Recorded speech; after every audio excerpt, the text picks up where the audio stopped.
Brought to you by Penguin.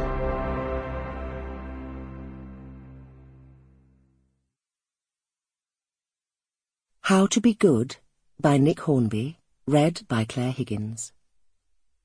Chapter 1. I am in a car park in Leeds when I tell my husband I don't want to be married to him anymore. David isn't even in the car park with me. He's at home, looking after the kids, and I have only called him to remind him that he should write a note for Molly's class teacher. The other bit just sort of slips out. This is a mistake, obviously.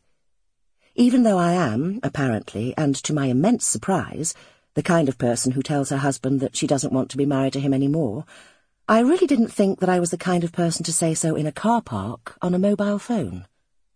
That particular self-assessment will now have to be revised, clearly. I can describe myself as the kind of person who doesn't forget names, for example, because I have remembered names thousands of times and forgotten them only once or twice.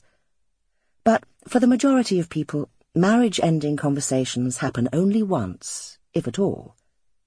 If you choose to conduct yours on a mobile phone in a Leeds car park, then you cannot really claim that it is unrepresentative, in the same way that Lee Harvey Oswald couldn't really claim that shooting presidents wasn't like him at all.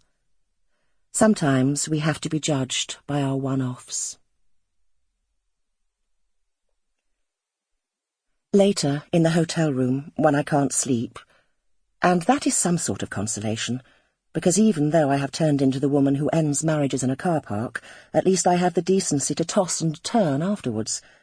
I retrace the conversation in my head, in as much detail as I can manage, trying to work out how we'd got from there, Molly's dental appointment, to here, imminent divorce, in 3 minutes.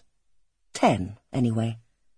Which turns into an endless 3-in-the-morning brood about how we'd got from there, meeting at a college dance in 1976, to here, imminent divorce, in 24 years. To tell you the truth, the second part of this self-reflection only takes so long because 24 years is a long time, and there are loads of bits that come unbidden into your head, little narrative details that don't really have much to do with the story.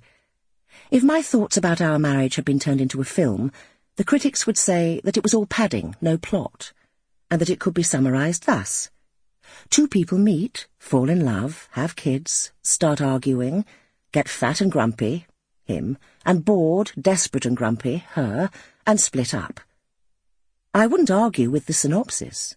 We're nothing special. The phone call, though. I keep missing the link. The point where it turned from a relatively harmonious and genuinely banal chat about minor domestic arrangements into this cataclysmic end-of-the-world as we know it moment. I can remember the beginning of it almost word for word. Me. Hiya. Him. Hello, how's it going? Me. Yeah, fine. Kids all right? Him. Yeah, Molly's here watching TV, Tom's round at Jamie's. Me. I just phoned to say that you've got to write a note for Molly to take into school tomorrow. About the dentist's. See? It can't be done, you'd think, not from here, but you'd be wrong, because we did it. I'm almost sure that the first leap was made here, at this point. The way I remember it now, there was a pause, an ominous silence at the other end of the line, and then I said something like, "What?" And he said, "Nothing," and I said, "What?" again, and he said nothing again. Except he clearly wasn't baffled or amused by my question, just tetchy, which means, does it not, that you have to plough on. So I ploughed on. Come on. No, come on. No, what you said. What did I say? About just phoning to remind me about Molly's note. What's wrong with that? It'd be nice if you just phoned for some other reason, you know, to say hello, to see how your husband and children are. Oh, David. What, oh, David? That was the first thing I asked. How are the kids? Yeah, okay, how are the kids? Not, you know, how are you? You don't get conversations like this when things are going well. It is not difficult to imagine that in other, better relationships, a phone call that began in this way would not and could not lead to talk of divorce. In better relationships, you could sail right through the dentist part and move on to other topics. Sample complete. Ready to continue?